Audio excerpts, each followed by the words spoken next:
Jadi hari Ahad itu tanggal 26 ya, 26 Desember. Desember itu saya pulang ke sana naik pesawat Garuda. Nanti ceritanya saya pulang ke sana itu pagi berangkatnya ya, jam pagi dan udah take off pesawatnya. Sebelumnya itu di airport saya telepon anak-anak kan.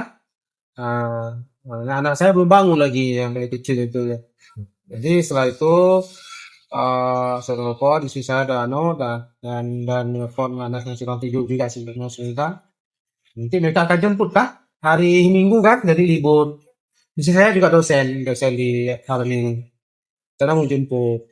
Dah, saya terbang. Pesawat Garuda itu tidak langsung ke Aceh dia. Dari dulu nggak, sekarang aja langsung. Itu waktu itu transit di Medan, di Kolonia. Transit di Kolonia setelah 2 jam. Transit di Kolonia. Di situ dengar informasi Aceh gempa. Itu kan turun. Transit 30 menit. Turun. Kata orang itu Aceh gempa, Aceh gempa. Nah, kita hubungi oleh HP kan. HP sudah ada ketika itu, pakai HP nggak nyambung. Kemudian juga apa namanya pakai telepon itu telepon apa namanya yang bayar itu nggak nyambung juga. Satu ton. Ya, tidak. Setelah 30 menit kami terbang lagi ke menuju Banda Aceh. Setelah 30 menit, 20 menit, 10 menit, kok saya balik. Pilotnya bilang, maaf kita harus kembali ke Polonia. Karena di Banda Aceh kita tidak bisa landing, bisa mendarat. Enggak bukan kenapa, enggak kali istighfar aja, mungkin kita berbaik sangka aja barangkali ya landasan pacunya ataupun lapang udaranya kan retak mungkin kan gempa ya kalau kita nih. Rupanya ketika itu tsunami terjadi. Ketika itu tsunami terjadi. Jam 8 lewat lah itu. Jam 8 30 apa sih kita. Pada kita airport ke Polonia. Setelah itu baru orang ribut. Aceh sudah tsunami, Aceh sudah tsunami. Kita nggak tahu tuh apa tsunami. Ada laut naik. Sampai ke arah Asal Mahadi tenggelam. Asal Mahadi tenggelam mungkin rumah saya. Yang dekat laut. Asal Mahadi itu nggak tinggi laut banget, tidak. Rumah saya agak tinggi laut tengah itu. Nah setelah itu, bagaimana rumah saya bikin dulu. Ya gitu. Istighfar saja, udah kita hubungi nggak nyambung. Akhirnya, sudah saya nggak bisa pulang naik darat juga nggak bisa. Jalan udah tertutup dan sudah itu. Nah, setelah itu nginap di Medan 1 malam. Besoknya baru naik pesawat lagi. Itu pun nggak pagi, sudah agak sore. Jadi kan nggak kan karena kan harus siap untuk mendarat di sana kan, semua kan. Jangan Garuda juga sih naik ke sana. Sampai ke sana udah sore, udah hampir maghrib. Nah saya memaksakan di pinggir laut. Ya, pesawat itu kalau dia mau mendarat dia muter dulu ke atas laut ke Sabang itu depan. Itu nampak itu rumah saya kita tampung bukan baru. Enggak ada lagi itu. Udah hitam. Udah retak. Kumpul sini. Ya udah. Mendarat situ kita tidak bisa ke satu rumah langsung. Karena nggak mungkin masuk ke rumah karena udah jalan dan tertutup dengan pohon-pohon kayu semua, main semua, ada semua. Nggak bisa lewat situ kan nih. Akhirnya pulanglah saya ke rumah ibu. Rumah adik juga sana, ibu situ. Nah itu yang saya ke sana. Nah,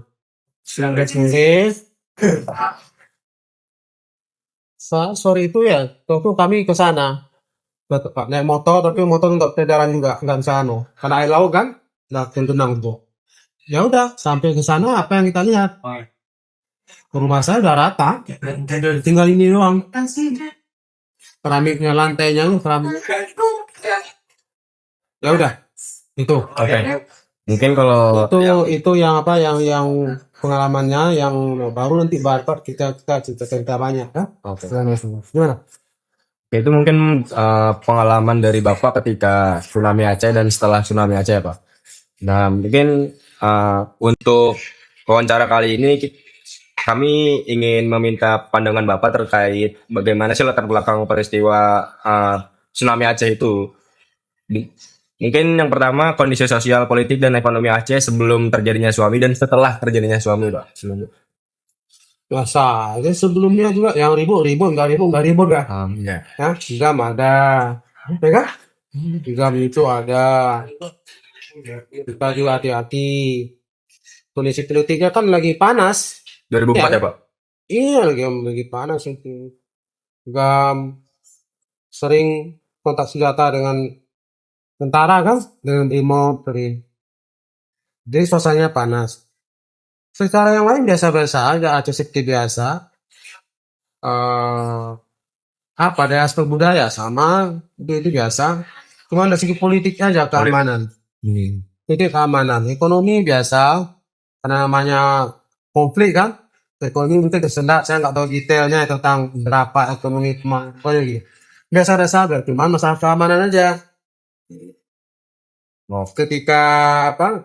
Saya keluar ke kampus waktu ngajar aja, mesti saya kembali lagi ke rumah. Ya berani malam-malam. Itu yang kurang aman. Nanti ada tentara atau polisi brimob itu yang berdiri di jalan kan, bisa mobil apa semua gitu. Itu karena kondisi memang tidak kondusif. Tidak kondusif. Ya, itu aja. Secara sosial memang kondisinya begitu. Bukan antara tsunami dia, memang antara konflik. Ya kan? Iya. Nah, Jadi nah, tsunami ini tuh bukan faktor terbesar bagaimana terjadinya konflik di sana, Dik. enggak, justru tsunami membawa berkah, waktu berdamai dia, Iya. ya kan? Menarik nih. Jadi setelah tsunami, gitu kan, udah ratusan ribu orang korban itu di seluruh Aceh ya, nggak semua masuk Aceh sih, ada beberapa tempat yang tidak kena, tapi keseluruhan bukan Banda Aceh aja, Aceh besar, lain-lain Aceh Barat semua. Jadi setelah itu kan turun itu apa namanya apa bantuan dari Jakarta, dari Indonesia semuanya, dan juga dari luar negeri, Ya. ya kan, kapal Amerika sampai ke sana, pesawat apa ya, pesawat eh apa namanya untuk membantu para korban dibawa ke kapal rumah sakit kalau salah Amerika punya ya. Orang Jerman datang, orang Spanyol, tentara-tentara datang, rekonstruksi membantu semua. Udah, ya gitu. Sana kan sedang panik semua kan. Nah, ada banyak bantuan-bantuan juga, sosial, solidaritas sosial dari sini, dari seluruh Indonesia lah datang turun ke sana membantu mayat-mayat itu.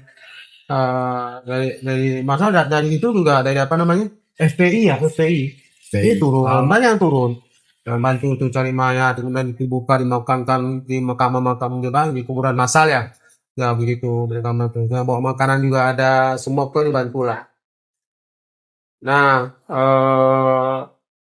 apa namanya, yang nggak punya rumah lagi dikasih tenda, Oke. yang barak-barak gitu kan, tenda tuh. Itu rekonstruksi. Nah, rupanya setelah terjadi musibah itu, akhirnya GAM itu dengan pemerintah Indonesia berdamai.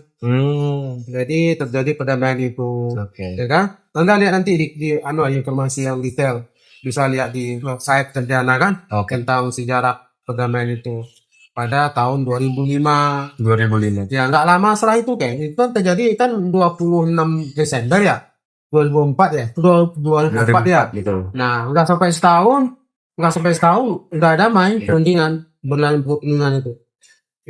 Ya kan? Iya. Jadi lihat tanggalnya pasti berapa dan panjang perjalanannya itu. Ya kan? Sampai ke Swedia, sampai kemana-mana, pokoknya.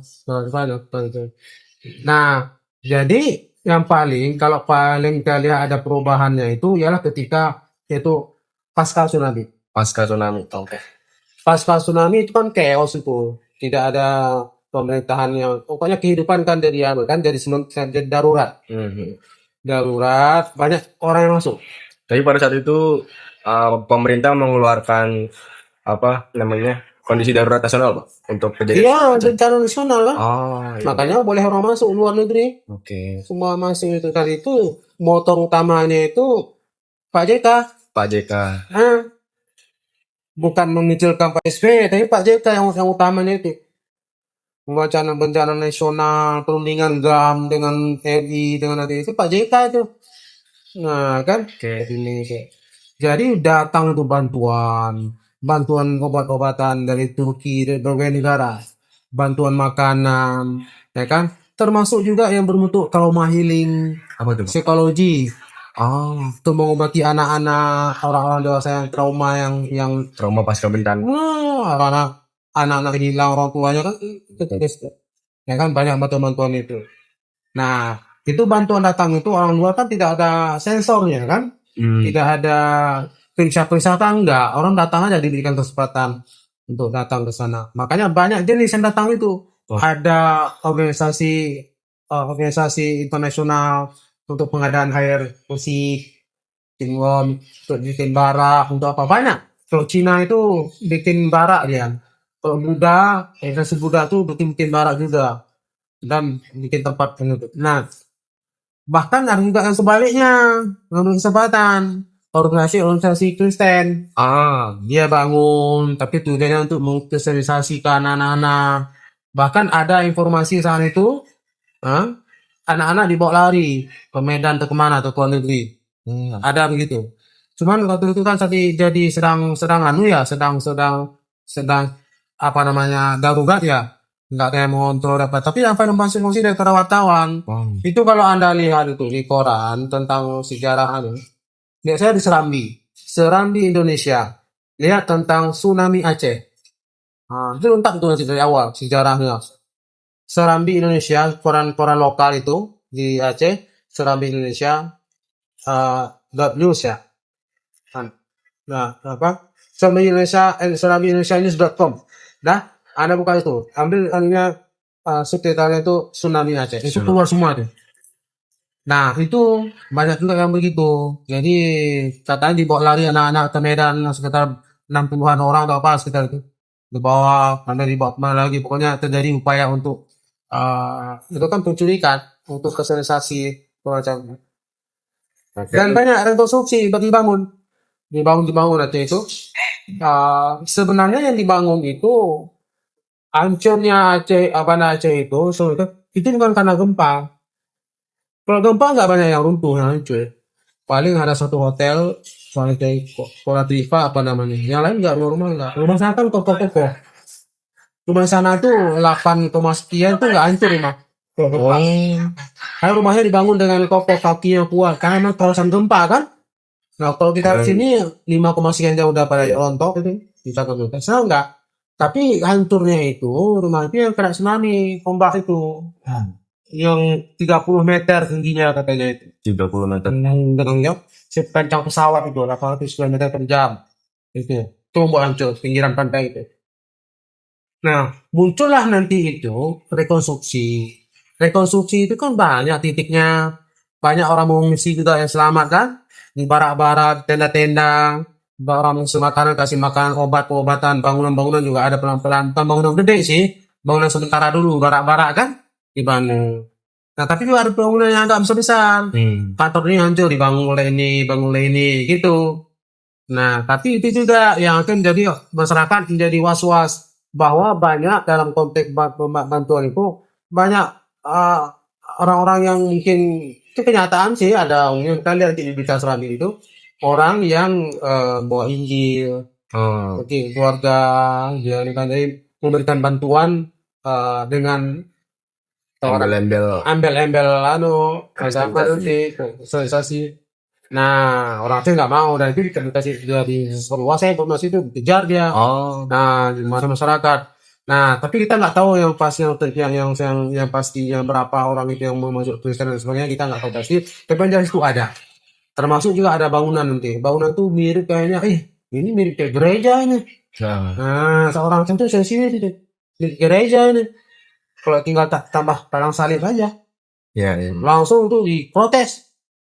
Dia dirombak kemudian itu paksa rombak kok nggak dihancurkan. Nah gitu. Nah itu satu yang tuh diantaranya ada rekonstruksi ya. Tapi juga nanti masuk LSM internasional. lembaga NGO ya, Iya. non government organization itu tentang perempuan, tentang anak-anak, tentang macam-macam masuk itu, tentang demokrasi, tentang apa-apa. Situ mulai masuk mereka. Ini enam situ. Itu demokrasi, tentang gender, tentang feminis, tentang lain sebagainya itu. Ada bantuan-bantuan yang positif sifatnya, ada yang mengarahkan kepada apa namanya? Apa Modernisasi. namanya? Aspek-aspek yang terkait dengan dengan civil society Civil society. ya, civil society, masyarakat sipil semuanya banyak, pokoknya banyak sekali. Jadi bantuan itu yang datang masuk ke sana banyak bentuknya, baik yang bersifat fisik, material, ya kan, makanan, material itu bangunan, kan, makanan juga ada, pengobat-obatan juga ada, semua.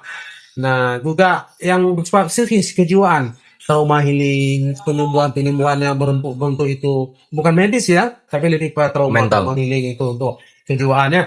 Nah, kemudian juga ada bangunan-bangunan yang medis masuk rumah sakit. Dibangun kembali yang hancur, malah yang ada di besar Jerman membantu itu, Ya. Spanyol, tentara-tentaranya. Nah, termasuk juga nanti aspek-aspek lain yang organisasi yang lain itu yang memberi kesempatan itu masuk ke sana, tidak ada yang menahan, kan nggak bisa menahan kontrol. Oke. Nah, makanya kemarin mungkin ketika kemarin itu bencana banjir besar Lombok itu, Iya.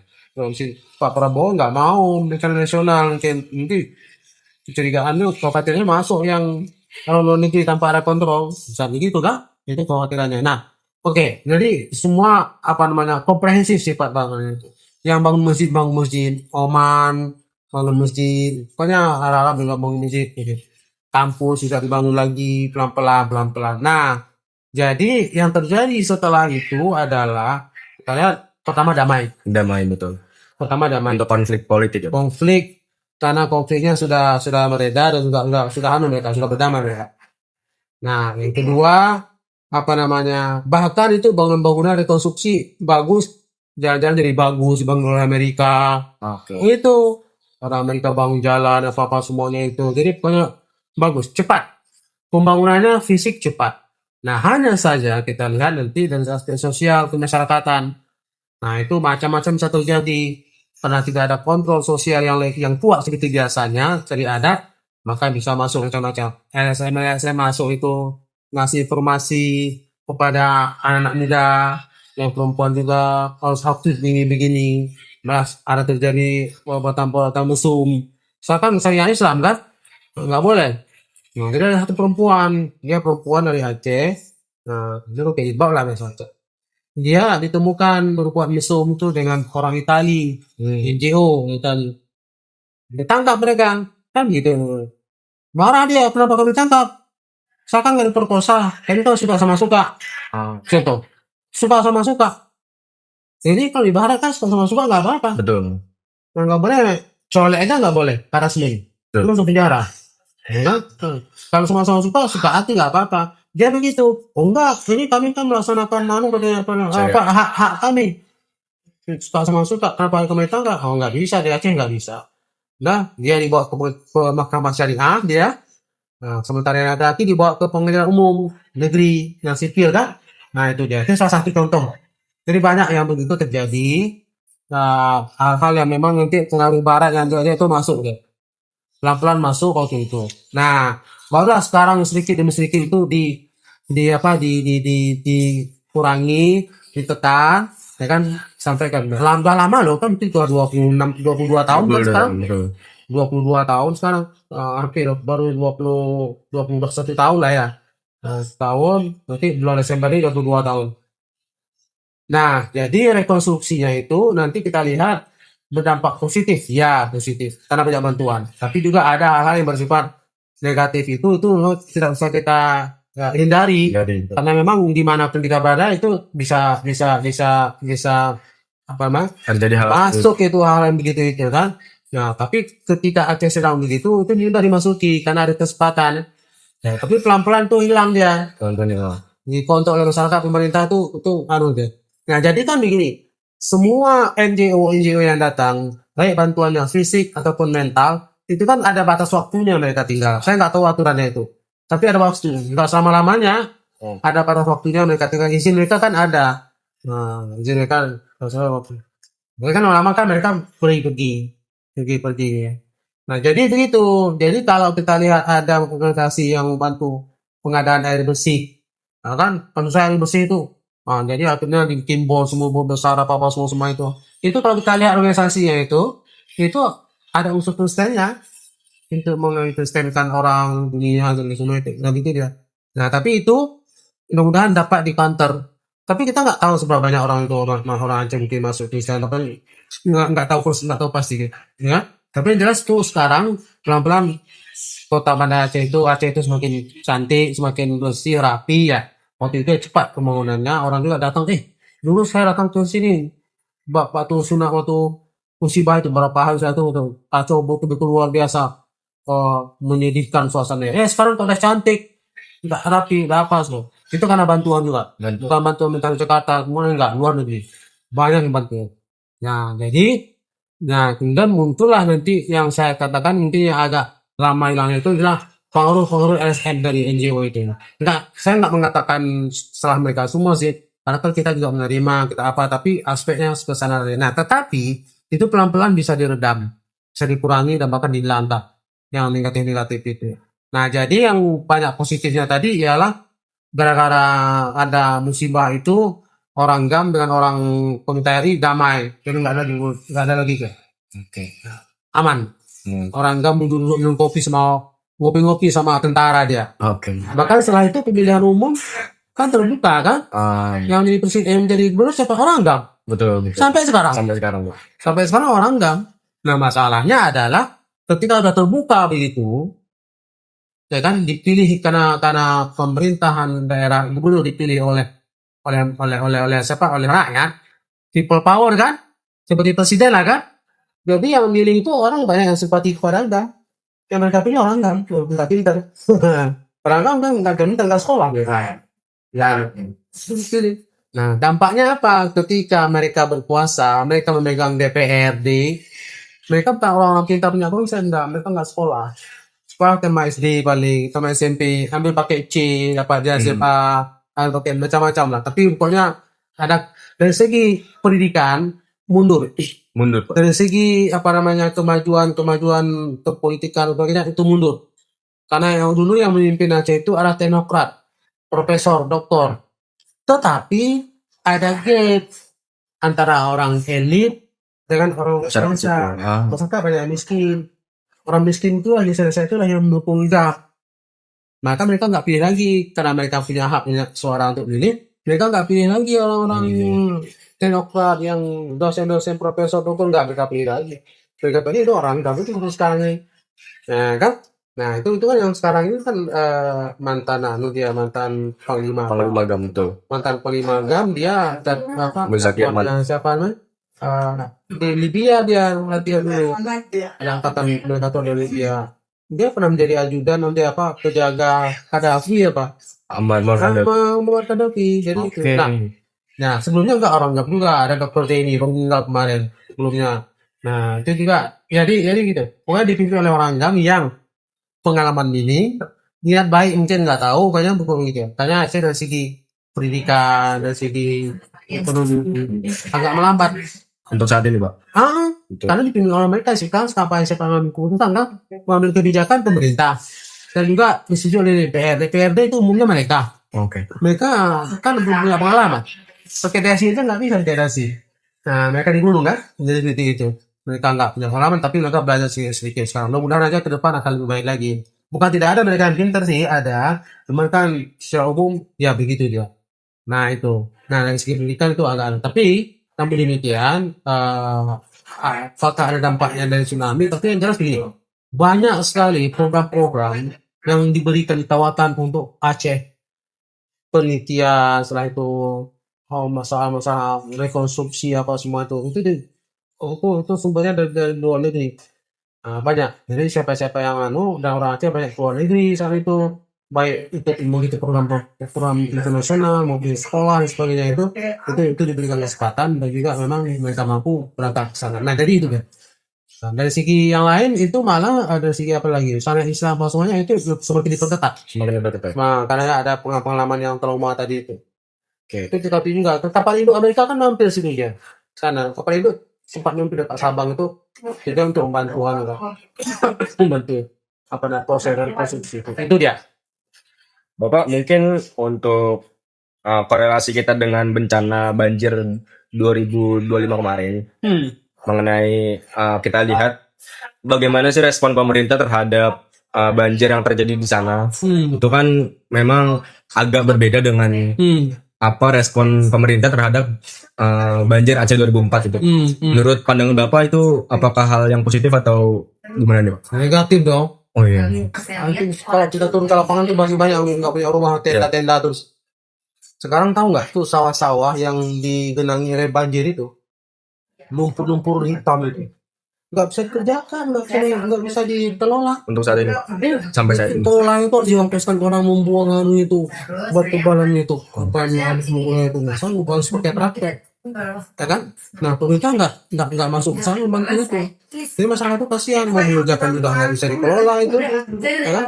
Nggak punya duit, yang kos sama orang nggak punya duit, sendiri nggak ngambil nggak tahu pelan-pelan sekarang gimana mereka mengelola kembali. Nah kemarin kan banyak kritikan ya, kalian lihat sendiri lah dia mungkin apa namanya lagi-lagi itu bencana banjir misalkan di Aceh, lihat Serambi, lihat anu itu tentang apa namanya berita tentang itu langsung aja. Kan banyak nah, itu kan juga kan ya, itu kan bencana kan memang bencana sih, bencana alam ya, Betul. tapi kan ini banyak faktor manusianya kan. Betul. Nah Faktor politik. nggak jadi itu faktor manusianya banyak di situ. Kebun sawit itu siapa punya kebun itu? Nggak jadi. Kan? Iya, nggak ada urusan itu. Mereka dan siapa mereka? Ya tanya tuh. Ada nanti kalian baca sendiri siapa punya harta hutan tuh di Takengon itu nggak pernah banjir. Namanya pegunungan kan? Betul. Itu kan pegunungan. Dataran tinggi. Dataran tinggi. Pernah banjir ya. Tapi ini kan karena udah dipotong semua tanaman yang tidak sesuai dengan kondisi alamnya, ya kan? Udah siapa punya itu? Kalian jawab tuh soal itu. Itu siapa nih? Sama ikan Sumatera semua kan ke daerah Mendeling itu ke daerah apa? Batak itu kan daerahan itu apa? Tapani Selatan. Kami tempat uniknya Tapani Selatan itu orang Serempuan semua itu. Mana banjir itu pesantren kenaknya itu. Itu kan sangat kosong daerah itu. Siapa melakukan itu? Tahu sih. Artinya gini. Ini akibat dari kesalahan manusia, salah kelola. Kan itu kita tahu sendiri lah tuh bagaimana apa contohnya kalian sama aja. Saya nggak tahu banyak tentang itu. Tapi ini kalau yang tsunami ini kan beda aja, ya kan? Beda. Itu memang karena fenomena alam. Bencana alam. Patahan-patahan itu kan di mana-mana terjadi dia. Kemarin sekarang kemarin dari tsunami lagi. Walaupun kecil-kecil. Di sini tsunami lagi. Itu apa namanya? Kayak nah, itu kan apa namanya? Itu bencana memang. Kalau ini kan ulah manusia juga. Manusia yang menyebabkan apa namanya itu. Nah, karena penanganannya, nah itu masalahnya kan. Jauh dari ekspektasi masyarakat. Itu kan iya dong, kan mau minta bantuan juga. Itu orang Malaysia kan nggak bisa masuk kan? Betul, karena bukan Karena ada bencana. bisa masuk tuh di jadi apa itu nggak tahu. Tanya lah, kalian tahu tuh apa gimana? Takut orang luar masuk intervensi atau takut ketahuan siapa yang salah gitu, ya kan? Nah gitu aja. Jadi itu yang saya lihat kasihan saya nggak setelah banjir itu saya nggak pernah pulang, belum pernah pulang lagi. Itu di kampung itu saya cerita begitu. Tidak sanggup kita kelola sawah semua itu karena memang tidak mampu kita lakukan itu. Kecuali ada bantuan pemerintah. Betul. Nah, sawah kan luas. Mereka makan dari situ, hidup dari situ. Nah, diantaranya ya, sampai memang rumah tadi rumah nggak ada kampung yang hilang sudah, ada udah rata. Perumahan juga. Oke. Kalau kalian lihat itu di Instagram mungkin nampak tahu itu bagaimana mereka Ya, komplain. banyak pemberitaan seperti itu. Nah, permintaannya udah siap kata presiden. Saya nggak tahu kan menyampaikan dari anak buahnya kan, Betul. masih kan kondisinya kan. Karena di lapangan nggak begitu. Terutama kami yang di Kampung kita baru. di ya kami Upaya Simpang. Itu kan. Gitu yang bisa saya lakukan. Mungkin untuk pesan-pesan terakhir nih Pak, pesan-pesan untuk generasi mendatang untuk mengenai peristiwa ini tuh baiknya seperti apa Pak? Begini, yang sering terjadi yang di awal-awal dilakukan itu adalah mitigasi. Mitigasi bencana. Mitigasi termasuk nanti kalau terjadi bencana itu, ini kan kawasan sana kan kawasan gempa itu, rawan gempa. Jadi kita harus siap menghadapi itu. Jadi termasuk katanya jangan tinggal di pinggir pantai sekalian dekat-dekat gitu. Oke. Nah, tapi orang nggak peduli, namanya dia kerja di laut, Nelayan ya. masa tinggal di pegunungan nggak? Betul. Nah, enggak, nelayan kan. Jadi itu mitigasi yang penting, diberikan pendidikan masyarakat terhadap bencana, kan? Itu. Yang kedua juga apa namanya ketahanan yang termasuk ini juga memelihara alam kembali seperti apa adanya. Jadi di pinggir-pinggir pantai itu ditanami apa namanya pohon apa namanya? Mangrove. Hah? Pohon mangrove. Mangrove dulu ada kan? Oh. Itu karang-karang itu yang dibuang biar tumbuh dia itu kan untuk protesi juga kawasan mangrove. Pokoknya itu sudah dilakukan, tapi nggak tahu saya nggak tentang bidang itu sejauh mana sudah maksimal dilakukan, keberhasilan saya nggak tahu. Nah kemudian juga apalagi yang paling penting itu mitigasi tadi bencana ini. Nah juga apa namanya penjagaan alam itu supaya termasuk ini juga bukan soal tsunami, soal bencana alam ini kan. Oh memang bencana alam begini pancaroba, iya pancaroba, ya kan. Tapi kalau memang hutannya masih kuat, masih utuh, masih apa kan? Betul Pak. Nah paling itu hutan dianukan kembali, dikembalikan kepada habitatnya, ya kan? Dikembalikan kepada habitatnya. Sana aja jika gajah-gajah udah pada marah itu, udah turun ke desa-desa. Ngamuk-ngamuk dia pergi ke rumah orang itu karena apa? Tempatnya nggak ada lagi kan gajah. Nah masuk itu yang lain. Nah jadi itu. Terus dari aspek yang lain juga ya pendidikan ditingkatkan. Pendidikan ya Pak. Sehingga nanti orang apa namanya punya pengetahuan, punya keterampilan, ya kan bencana apapun mereka musibah apapun mereka bisa mengatasi juga bisa cari keluar untuk kerja. Jadi nggak semua bersawah ataupun bersawah juga nggak apa-apa tapi punya kemampuan untuk buat traktor apa semuanya itu kan bisa kalau nggak itu harus pemerintah semua kan Betul. nggak bisa karena pemerintah itu ya banyak kekurangannya bukan hanya di pusat lokal juga begitu. Pusat ditemukan MBG yang ambil di sama aja sih sama aja di mana-mana juga begitu sudah mendarah daging dan mengakar itu mengakar. Nah itu. Ya jadi betul-betul lah misalkan pemerintah apa namanya membangun rakyat, memperhatikan rakyat, dana itu dikembalikan ke rakyat, itu kan uang pajak itu. Betul Pak. Income kita yang paling banyak negaranya kan pajak, ya kan? Ada salah ya itu di siapa yang bicara itu, betul itu. Sebenarnya kita punya SDA yang luar biasa banyak, tapi itu kan sudah dijual ke asing, artinya cuma 5%, 10% berapa kan? Jadi kita pajak orang jualan sampai makanan itu pakai pajak sekarang. Kalau di luar negeri di Amerika saya sana itu makanan yang sifatnya rutin itu nggak dipajakin, dia makan cuma makanan dulu harganya mungkin 15.000 sekarang PPN ya Pak. PPN sekian makanan yang udah habis dari kotoran dia dikasih dipajakin. Jadi kenapa sumber income kita situ nanti udah setelah itu udah jadi sih. Dihabisi dengan jadi itu betul sekali itu.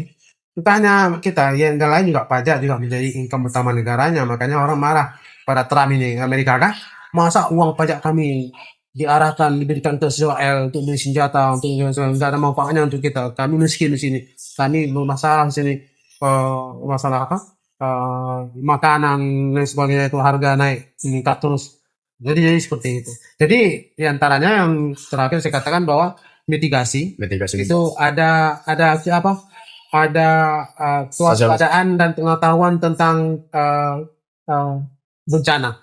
Jadi orang-orang di Pulau Semulu itu mereka nggak ada yang kena karena mereka tahu itu namanya mereka tahu apa mereka itu jadi mereka itu udah tahu kalau gempa ya kan dan air laut surut jangan lagi dekat ke laut naik ke gunung akan jadi tsunami. Mereka sering begitu. Jadi pengajaran dari orang tua mereka, dari nenek moyang mereka sudah dari dulu begitu. Kita enggak. Kira air laut udah menyusut, banyak ikan, datang ke sana ambil ikan kan. Saya itu datang karena pengetahuan. Nah, jadi pengetahuan itu tentang kebencanaan dan mitigasi bagaimana cara makanya kan keparaan tinggi, rumah-rumah harus tinggi atau apa kan? Seperti itu. Nah, di samping juga nanti ya seperti itu, pembangunan-pembangunan itu maksudnya bencana. Jadi alam Pengelolaan alam. keseimbangan alam itu semua dijaga dengan baik. Maksud penjagaan mitigasi itu maksudnya mangrove semuanya itu. Nah, kemudian juga nanti yang tentang pendidikan lah, pendidikan dan juga kemajuan semuanya itu aja sih sebenarnya. Oke. Itu deh.